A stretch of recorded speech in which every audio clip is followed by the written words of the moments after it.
Good morning, everyone. Welcome to my channel. Today we're going to be reassembling the Unitas 199 movement. In a previous video I reassembled to the point you're seeing now in the lower left hand corner. I had a broken pivot on the third wheel of the watch, and this is the third wheel, mainspring 1, center wheel 2, and the third wheel intermediate wheel. So I had to acquire a new third wheel, which I received from France this week. So we're all set. I had to immediately put that third wheel into the movement. In the previous video I had assembled this plate and almost assembled this plate. So I did that, very difficult to do because you had to nudge these wheels underneath without, you don't have access from the side, and you just have to nudge them, and you can't really see the pivots that well through the top because all of these wheels have cap jewels on the jewel, right? So there's a jewel and then there's a cap jewel on top. So those cap jewels were difficult to install because you had to screw it in from the bottom of the watch. So it's kind of a blind assembly from the bottom part, right? So this watch has been previously cleaned, as I showed you in the last video I made on this watch. All the parts are kind of lined up here that I have to reassemble, and then I will test the watch in my eTimer software and see how well I can regulate it. I'll also look at the amplitude of the watch, the balance swing basically, and have a look at how close the beat error is as well. And that's it. So I'm wearing a scarf today, looking very European. I'm looking European. I'm also unshaven, which is very European. And this week is dive watch week. So I've got a nice Seiko Baby Tuna diver on here. And I figure I'm going to switch dive watches every day this week and just confuse people. So please enjoy the video. If you've got any comments, make them. If you need any help making videos or doing this kind of work, let me know.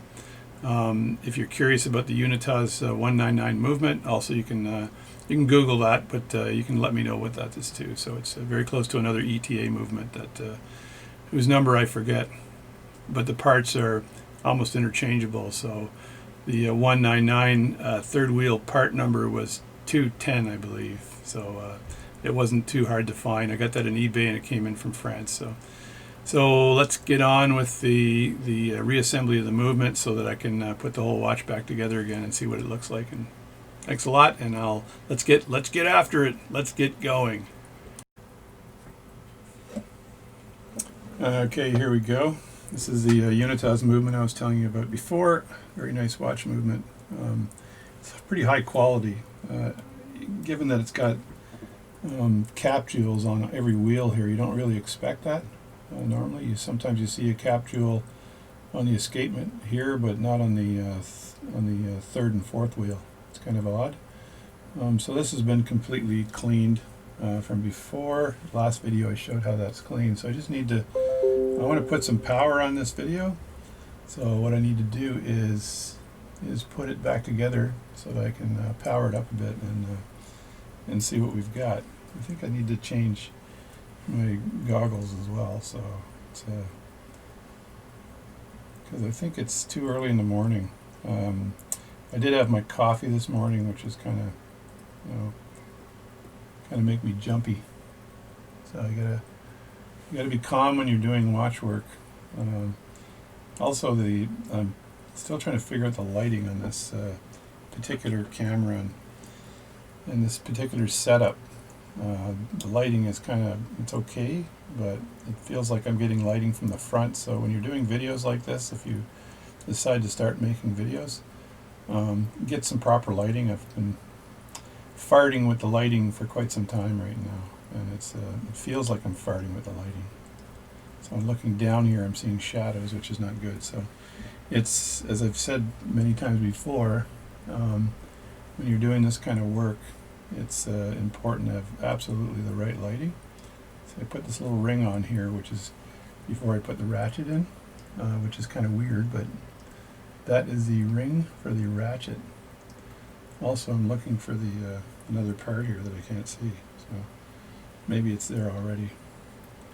So let me see. Put that in. I'm trying to grab a part, and it's not behaving right.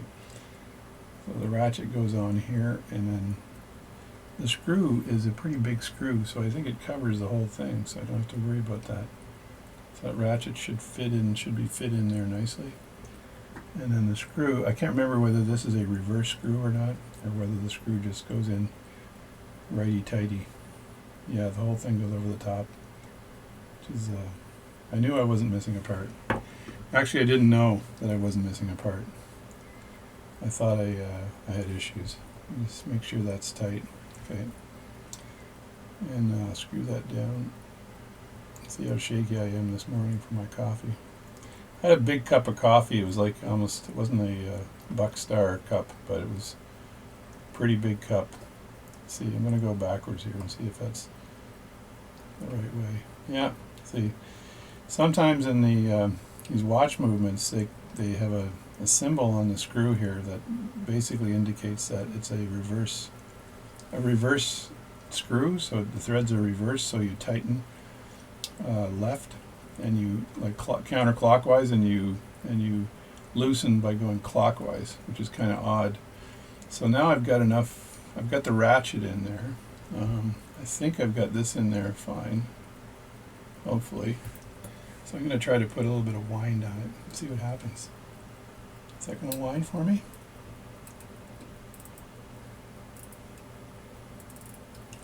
There, as you can see, I'm running the train right now, and that beautiful sound. So that means there's lots of power going to the train itself. So I just put one little wind on it like that, and away it goes. So that's perfect. So it's running the train, and then I can go ahead and put in the pallet fork. Sometimes I put the pallet fork in before all the rest of this because it's a little bit easier to access, but this time I didn't, so there you go. I'm also using OBS software, it's called, and OBS is a very, very good software. It's free, actually, which is kind of cool. And the only problem I'm finding is that sometimes the audio has a problem where the actual software jitters on me. And I did have a failure where the audio didn't work, and I was like doing a video for like 2 hours, and it was kind of disturbing that happened. So now I kind of cut my video off a bit, and just get this in here. I cut my video off, and that way if there's a problem that it's jittering or something, it's not going to affect 2 hours of video. I definitely got to change goggles here because it's nerve-wracking work. So let me just flip goggles over. Alright, I was sitting here and all of a sudden I heard this snap sound. I thought something's blowing up, and I don't know what it was. It's kind of weird, but it was a snap sound. So I'm just going to put the bridge on for the pallet fork.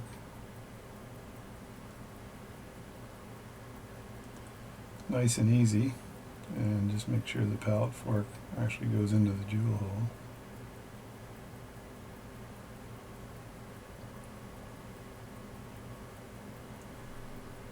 These are tricky parts to put together.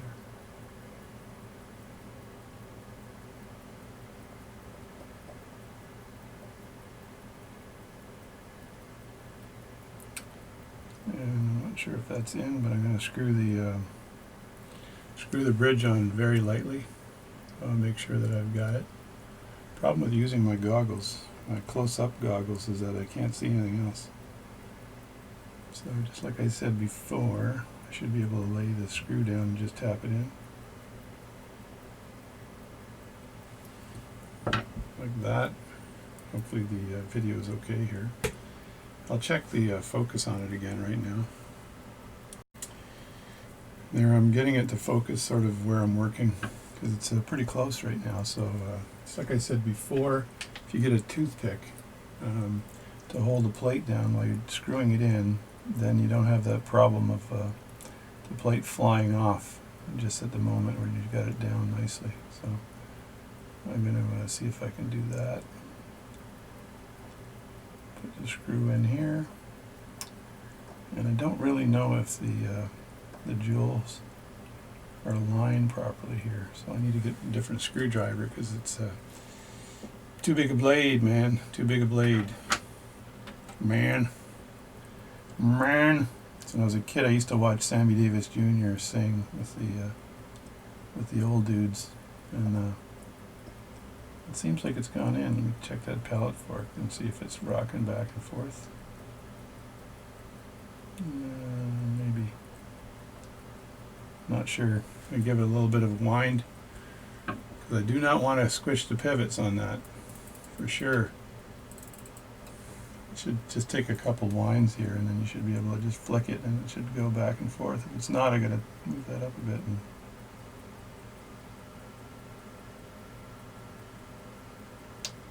No, I'm not getting any movement on that. A little bit concerned. I'll loosen this up a bit. And just make sure that pallet fork is in place.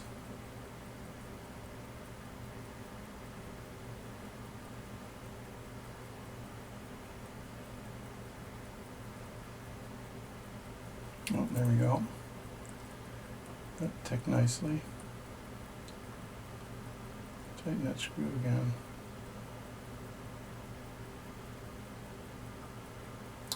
Alright, so I'm seeing the pallet fork.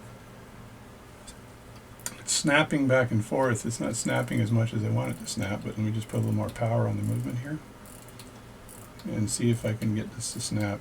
I've got to do this anyway when I put the hairspring back in. So let's turn this around so you guys can see it.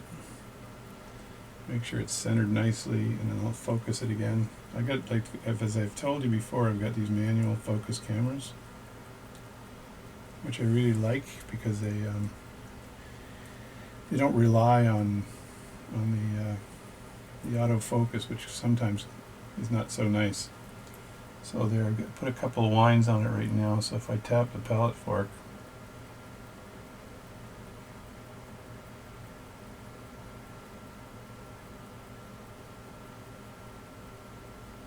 there we go. So that's snapping left and right. And now I've got to oil the jewels in the pallet fork. Proper thing to do. Again, I've showed you this oil before. Let's see if I can get that in. Mobius 9415. And I've got the camera focused on the front part, so it's a little bit awkward. But what I do here is I can oil. Usually I oil the instead of oiling the jewels on the pallet fork directly, I oil the legs on the balance on the escapement. But you have to take, in this case, I'm just going to oil this pallet fork jewel, and that allows them to snap off, slide off, and slide back on again. So I'm going to sneak myself in here nice and easy, and then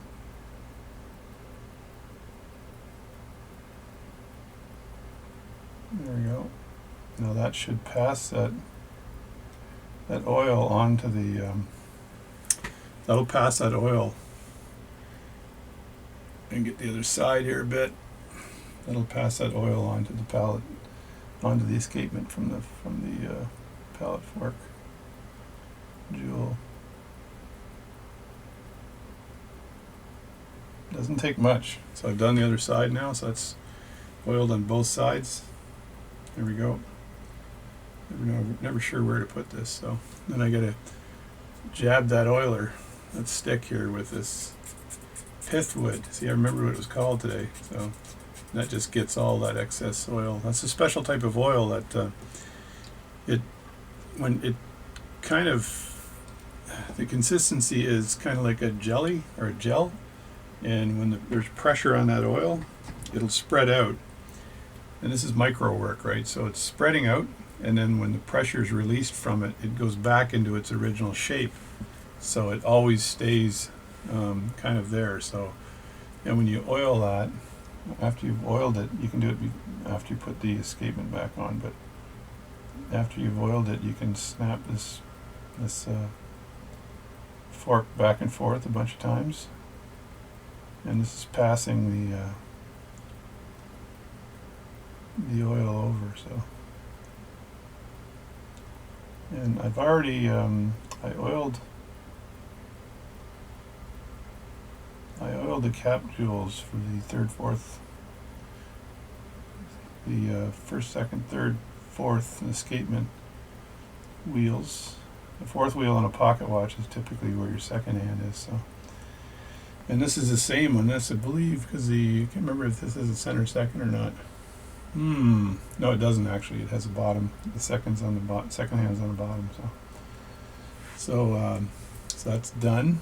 I'm gonna just tighten this on top a bit more because I know that what happened was the click spring was on the other side. And there we go. So that's good. So that's done there. So now I've got to put the balance spring back in, I guess. I'm at odds here. I don't necessarily want to put the balance in until I get the thing working or ready to go. So I think I'll flip it around and put the center, the hour wheel in, and the cannon pinion. Well, cannon pinion first, then the hour wheel, and then we'll once I get the face back on, let me think. Yeah, maybe I'll put this back together and then put the face on. Yeah, that's probably a better idea. So let me do that. Get that nice and tight here. And pause the video for a second. Alright, I've got the balance, the stud, as you can see, is in the stud holder on the balance bridge.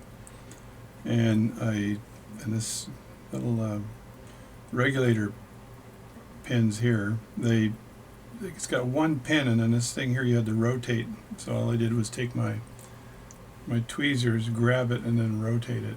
I just twisted my tweezers like that to rotate that, to capture the first circle of spring, right? And that worked quite well. So that's how we did that. Now I'm going to enter the balance into the movement, and I'm going to enter it from, I always push the pallet fork over away from me here. Make sure that's in the away position. Yeah, it was. There, like that.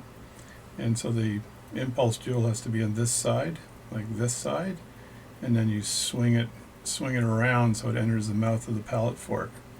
So it's a little tricky, but I'm going to do that next. Alright, here we go. This is the hard part because I don't want to damage anything here, and I definitely don't want my spring here to go crazy on me. So, and I know it's pretty big. It's pretty loose actually. So there it is there, and you can see how loose that is with this particular movement type. So I'll put that in at an angle like that, and hoping it's on the right side of this nonsense, and then throw my bridge on. So I'm going to put my finger there to protect that bridge so I don't lose it, because if it falls off, it's a whole other problem. And I don't want that problem. I don't know if this is in place right now, but well, I'm getting some minor ticking going on here, which is always a good sign. And I think I've got my screw for this over here. So I've got my cool little balance cock holder here. I'll line my movement up a bit here so you guys can see it.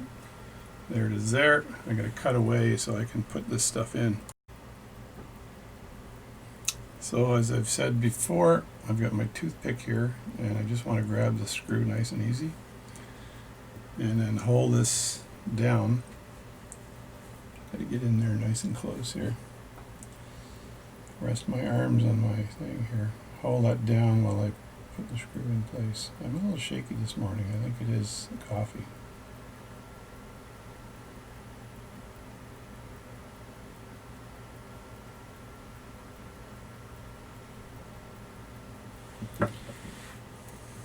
Here we go. and get that toothpick in place so everything stays down when I turn this. Just put a little bit of lightweight on that.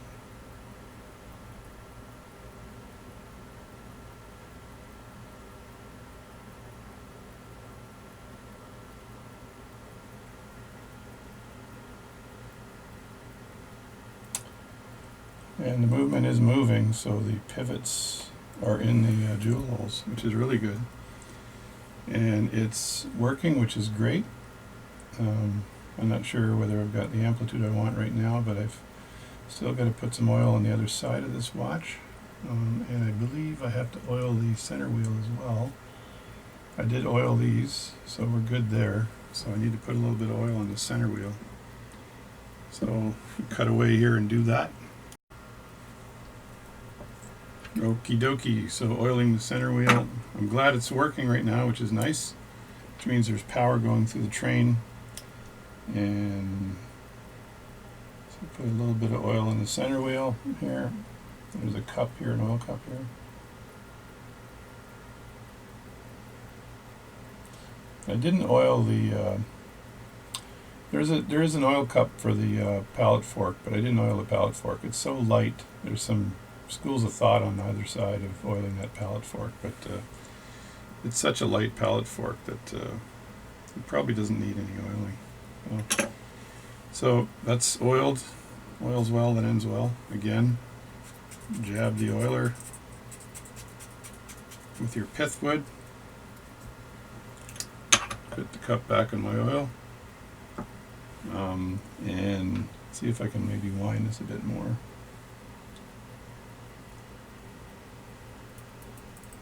I also didn't demagnetize it yet, which is something you need to do.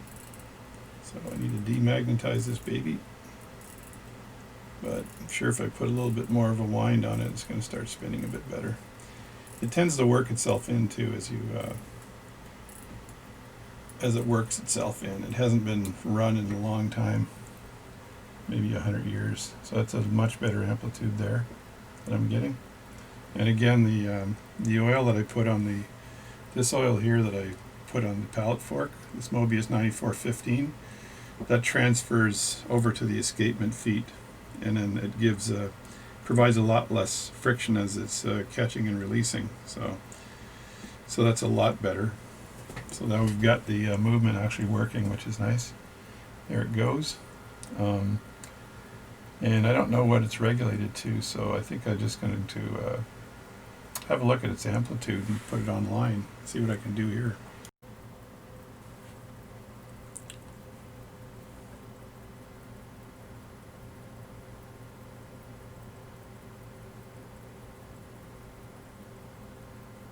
So as you can see, I'm getting it riding around minus 10 seconds a day. I'm going to be quiet because I'm talking into my mic here and just let it run for a second.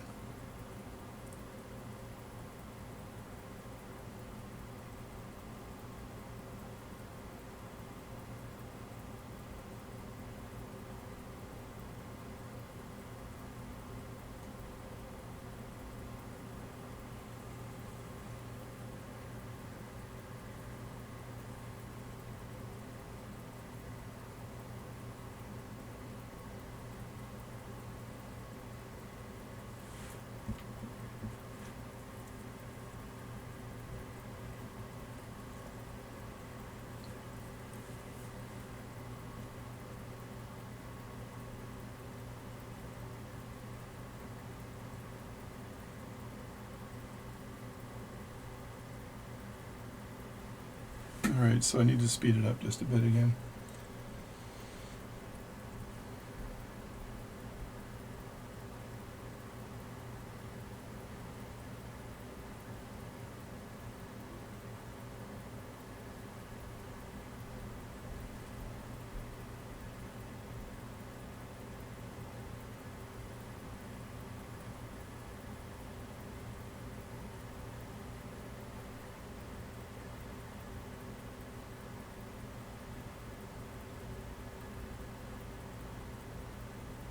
And a bit more.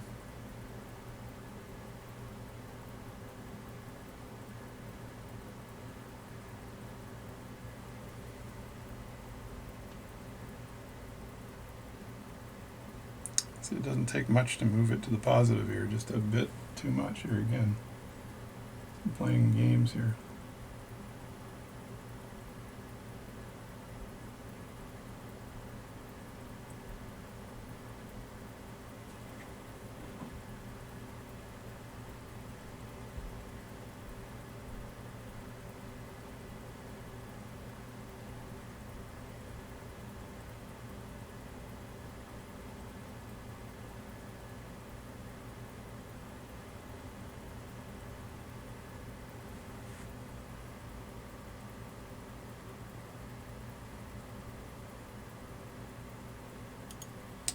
All right, let's pause it right there. So that's a pretty good result. So I'm at it was riding around 5, 3, 4, 5. So it's plus 5 seconds a day.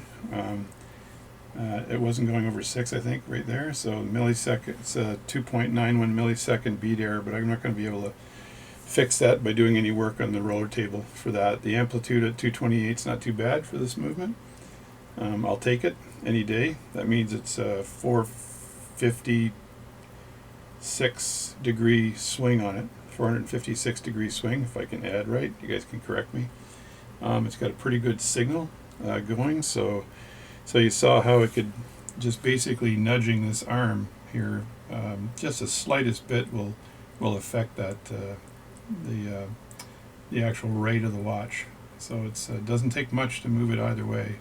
So I've got a decent amplitude happening here. I'm pretty happy with that. So everything's settling in nicely. So I'd say that that's success. So let's go back to the close-up here. And there it is. So there's the watch moving away and working away. And so now I'm just going to put the case, the canon pinion back on and the hour wheel, and then recase it. And there's the movement. I just flipped it around, and I believe, if I recall, that I did oil all these components when I put together the winding mechanism. So the canon pinion needs to go in right now, and here I should just be able to push down on it to put the canon pinion in, but sometimes it's pretty tricky. You don't want to warp the plate on the other side by pushing too hard, so you've got to line the canon pinion up. And make sure the gears are meshing properly when you line it up. Let's see if I can look down from the top without like that. And lately I've been grabbing a stake to push that down, so I wasn't using my tweezers for risk of damaging or for risk of not going straight down. So let me grab a stake. So here's a stake I've grabbed. Not sure what the tense is there, but I'm looking at the hole there, and I think that's good enough. I'll put it down here and make sure it doesn't interfere with the gear, the leaves here on the gear. And I got to make sure that everything is perfectly aligned. Not sure if that'll go over the top, and it seems to nicely. So I just push that down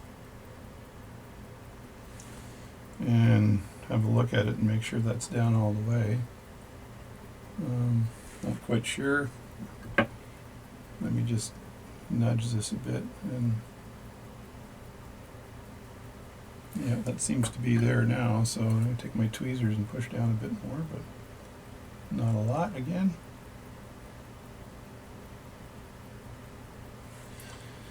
Just want to make sure it's in place and there's no issue. Yeah, the canon pinion is in place. I just want to make sure it rotates when I pull that out. So I'm going to just see if I can pull this out here to set the time, and then see if the canon pinion is going to rotate for me. Yeah, there we go. It's rotating nicely. And that means I can place the hour wheel on there. And the hour wheel with the with the washer, flexible washer there to put, to make sure that there's there we go. And that these just keep the face, these little washers here, they just prevent the hour wheel from moving upward, right? Because if that moves up, then there's no way you can, it won't catch with the minute wheel. So the minute wheel pinion is right here, and there's the hour wheel gear, and so it's all kind of ratioed, and if those hour wheel washers just keep that hour wheel pressed down. So if I turn all that, as you can see, the hour wheel will turn now. So there we go. The minute wheel is turning the hour wheel officially. So there we go. Not bad. Not bad, not bad. And if I look through the hole, it's still all ticking nicely. So there's that. And then the face needs to go on now. So for this watch here, the face would be, it would be kind of like that for this watch, right? So you would go straight down, but and I believe, yeah, I think we're good with, I'm going to check the oiling here, because I think maybe a little dab will do you right there. So that's where the second hand is. No, that's good. That'll be good. I think I got that from the other side. What I don't want is the oil to ride up that second hand, and then I've got another problem, which is a greasy second hand. Alright, you can see the watch ticking away there, and I just want to drop the face down on it, and then I've got to tighten the pegs where that comes in. So I'm not sure if I can just drop this down or what's going to happen. I got to line the pegs up. Usually they find themselves, so I might have to cut away and look for those pegs for a second. Alright, back. So what I did was I believe that the screws, I'm going to have to take the movement out and look for the screws for the that grab onto these posts in the back, whose name I again can't remember. So dial posts. So these are dial posts. So they'll go into the holes. I think one's right here and the other one's on this side here. So when they go in, there's a screw that holds them in place. I make sure those screws are loose, loosen that up so they can go in, so I can tighten them up. I usually loosen them, take the dial off, tighten them up so I don't lose them. So that's usually the sequence of events. Alright, I loosened the dial feet or dial peg screws, and so the dial should just go right on now. So there is no reason. I had to make sure I pushed the hour wheel down a bit more as it was riding up as I was moving the wheel around. So I just put your screwdriver in between a couple of the gears and just do that. Just move it just a bit to make sure it's in place, and everything else is in place. So it's all you got to do, as they say. So let me just see if I can slide this in and it fits. Just look at those dial feet, and then one of them goes right in there. So I hope that I can just push that down. It'll be nice. It'll be really nice. Just slid in, right? Oh, there's one. Oh, is that one? Maybe it isn't one. It goes down like that. Oh, there we go. Look at that. Thing of beauty. Thing of beauty. And I'm just looking on the side of the watch again. As you can see, the balance is still ticking away. So you can just see the balance right there, and it's still ticking away, no issue at all. So I just have to tighten the dial feet on the side here so they don't take off. But to do that, I got to lift the watch out of the movement just a bit and then tighten it. So I'll just gonna see if I do that under camera or not. Because what I normally do, I just grab this here, and I just need to tighten those feet ever so slightly. So you go in from the side like this.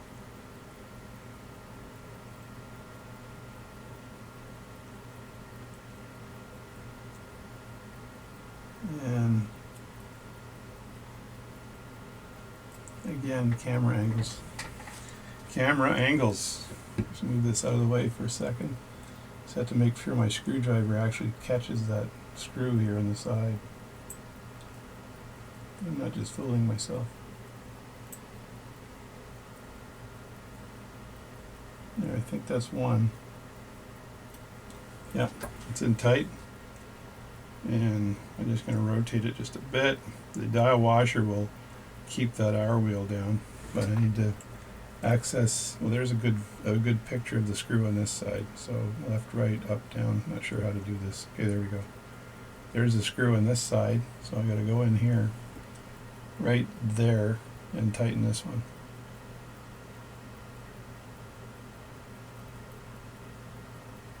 And you just have to make it snug. So that's tight now. So there we go. And the watch is still running, which is always a wonderful thing, right? So the watch is still beating away. It's taking a little bit of movement here. And I'm going to demagnetize it after, just to make sure I don't have any magnetic issues. Get it going nicely, right? Yeah. And sometimes I don't like being played with. And just line this up so I can case it properly.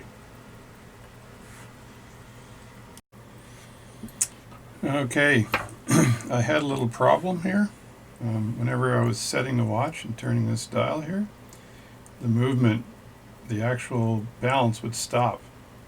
So what causes that is that the cannon pinion was too tight.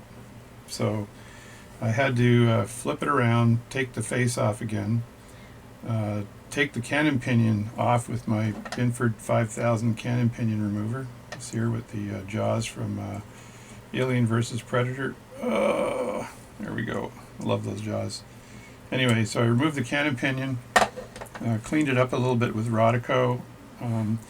I did something that watchmakers probably never do, but I put a little, and the cannon pinion was clean, but I put a little tiny dab of oil at the base of the cannon pinion. And I made sure I oiled the jewel that was on that same side of the center wheel, so that it was lubricated. And I can still feel the cannon pinion being stiff enough, which is great. And then I flipped her back, put in the hour wheel back on. After I put the cannon pinion back in, I pressed it back in, and I pressed it in again with a stake, so I had uniform pressure on the gears of the cannon pinion as I went down. So that's not a bad tip. I don't think they show you to do that or tell you to do that anywhere. So now I'm going to case the thing. I want it cased and protected, and before I put the hands back on. So it's running nicely right now. I'll just flip that around, nice and easy, and I'm going to get my goggles out of the way. So, and I should actually make an attempt at, there we go, a little bit, it's a little lower now, so I've got to make sure that you guys are in focus. So just lower it down into the case here, and hopefully it's still running. There we go. Should fall right in place here. There, I think, there we go. There it's in now. So that's nicely in the case. The case has been cleaned already. And then on this case, the main part of the case, the front part with the crystal and stuff, just snaps back. And I always like to make sure that the thing is actually running when I put it in. One way you can do that, you can just listen for the tick, or you can put your mic close to it. And I'm not going to get much of a signal here, but if I open up my escapement analyzer software, and I just have a quick look, let me just flip over to E-timer here. There we go, and there's the watch, left, right, up, down, not sure where the watch is. So I just put that close by, and I can see that it looks like it's running fast, but it's not. It's actually not. So I wouldn't worry too much about it, because I haven't. It's just sitting above the face, so I regulated it fairly well before. So I just move it here to make sure it's running. Right, I've got myself a tick, so that's good. That is a good thing. And back to the close-up of the watch. So that's it there. Now I would case it normally. There's the case. After I put the hands on. So first thing I'm going to do is put the hands on. And I got my Binford 5000 hand presses. Let me go grab those beautiful vintage hand presses. here they are. This is them. These are the same as the Bergeron hand presses. And these are small hands, so I'll pick something appropriate for these hands. So this one here probably is appropriate for the hands. And I'm just going to press these on. And it's kind of tough pressing them on under pressure here. But I just grab one of the hands with my Rodico. And that hand press is too small. So I need a bit bigger of a hand press for the hour one. So let's go to this size here, and I'll also Rodico this on. What the heck, right? I'm cheating here. So I just put the Rodico down, put the hand down like that, and I'm going to do the hand pressing under scrutiny of being watched. Scrutiny of being watched. And let me get my goggles on here to make sure I'm close enough. And just need to nudge that hand to the 12 o'clock position.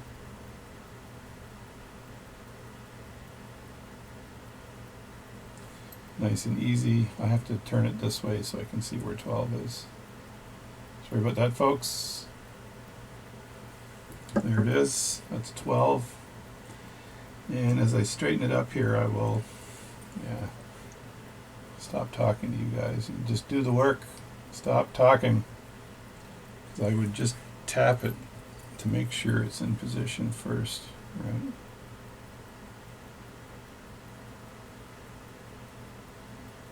Like that.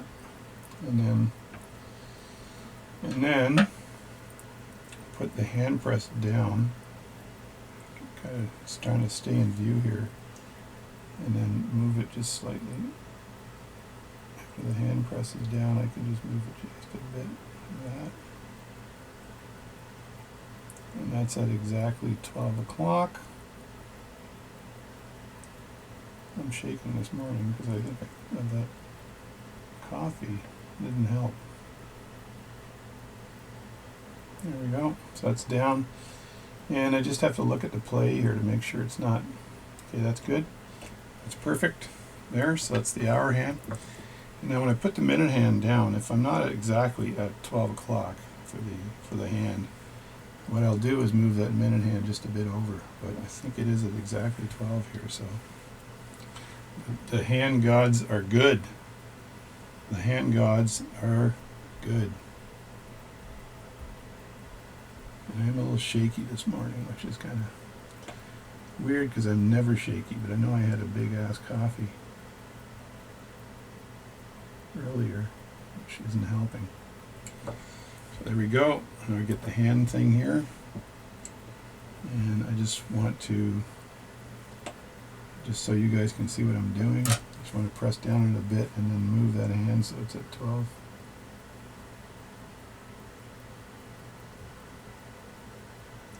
I haven't really put it on yet. And I have to turn it around like this so I know I'm doing a good job. I'm going to put it just a bit past 12. Because I moved a bit. It's probably been a minute since I put the other hand on. There we go. Now I'm going to look at it sideways to make sure it's not too high. It is a little bit high, so in that case I just press it down and push forward a bit. Let's see if I can get the focus here. There, right there. So I just press down with my hand press like that and just push it forward just a little bit. Perfection, man. Perfection. I think that's good. They don't look like they're touching, so now that I've got it in this mode here, I can just turn this and see whether that worked or not. There, if that isn't good, I don't know what is. There you go, look at that. See if I can line that up. Left, right. There we go, 12 o'clock high. So that's perfect, and I just move these around to make sure that they're spinning properly and there's no contact. So that, my friends, is good. And if I look at 3 o'clock and 3 o'clock on the hour hand, and it's right on the money. So that's perfect. And now I just have to tip in the second hand. And I'll tell you that when I first started watchmaking many years ago, the hardest job was to put the friggin' hands back. And I learned not to force the issue, right? Just slide them in nicely and don't worry about it too much. For the seconds hand,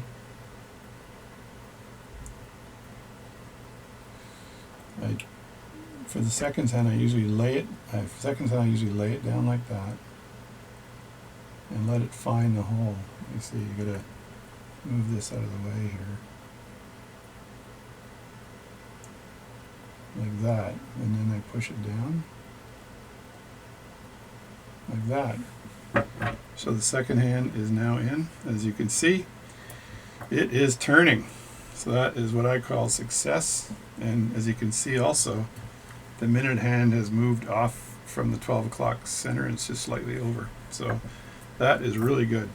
So that, my friends, casing it is super easy. I just have to throw it down and it's cased, right? So I just have to do that and it's cased. So I'm not going to bother. Well, maybe I'll case it just to show it to you, right? But I'm going to lift it up from the case after so I can clean the movement. So there it is. Snap that in. So there it is, cased.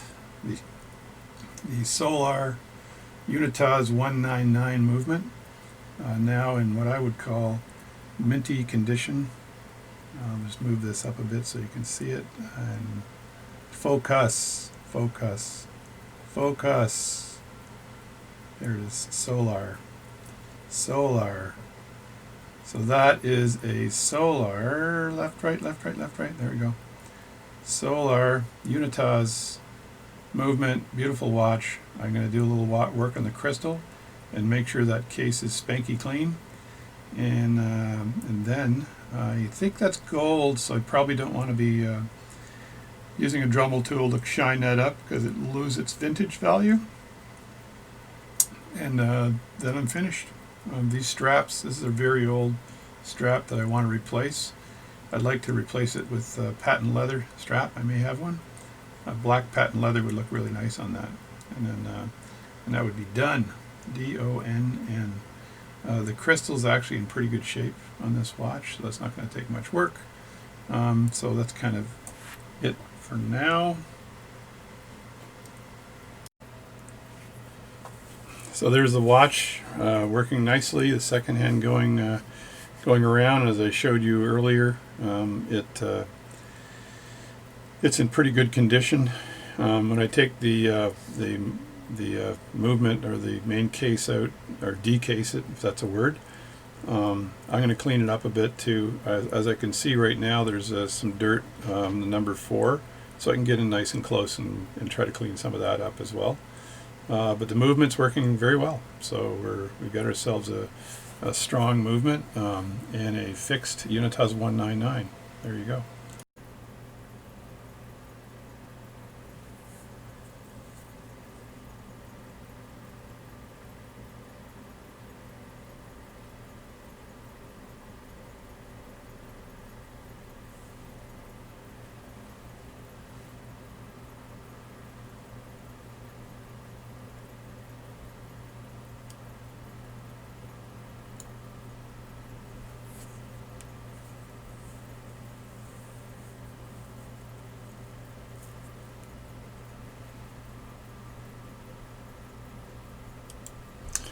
Alright, I just stopped it right there for the heck of it. So plus 17 seconds a day. Getting a really good amplitude on this watch. As well, the beat error is not too bad, or is floating around 1. So 252 amplitude floating around 1, and I'm seeing it ride between plus 17 seconds a day to minus 10, somewhere in there, which is pretty good for a vintage watch. This watch was from the 30s, so it's a nice piece. So we're pretty much done with regulating this thing. So my work here is done. So I've got the watch cased right now. I think I'm going to clean up the dial a bit more. I can see some dirt around the number 4 in the hole, so I can probably get that out with Rodico or a toothpick or something. A little bit more work on the dial. I'm going to see if I can polish that case up a bit. I believe the case is gold, not maybe gold filled, so I got to make sure I don't remove any of that gold when I'm doing that.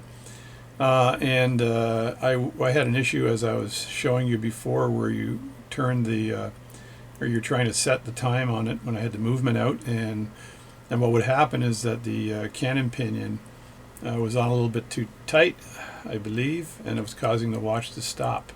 So as I showed you, I was you never really have to do this unless the canon pinion is super tight. I put a little dab of oil on that canon pinion, and that canon pinion was not going straight through. It had a cap on it, so there might have been some leftover gum in there of some sort, but I did clean it nicely.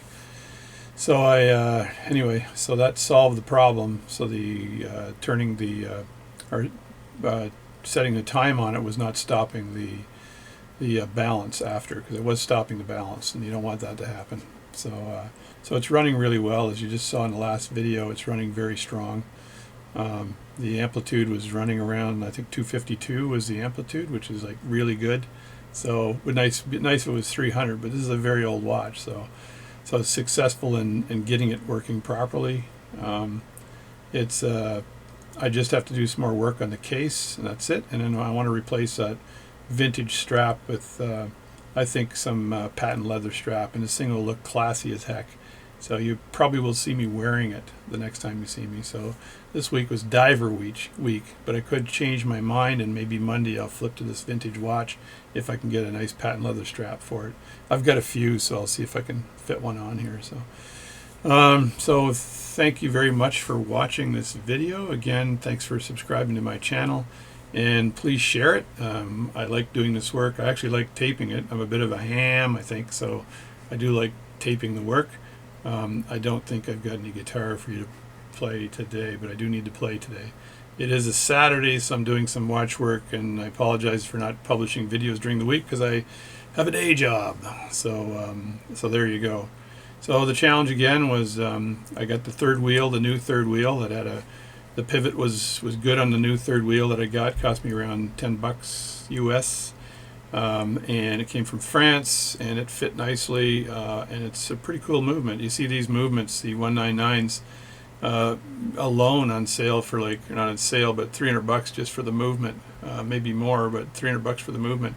They are really, really well made. It's a Swiss watch movement, and it's ISA has now the Unitas is now an ISA, so I think they may have bought them, but but since I can't stand watching history channels on watch companies, I'd rather repair watches. So there you go. So there's the maintenance on this. So thank you for watching my video, and I apologize for saying so much time. So there you go. So a needle pulling thread. Anyway, that's it. So I'm gonna. Oh, I said so again. Anyway, the solar watch, Swiss made, working really well. I think it was a success. And I'll see you next time.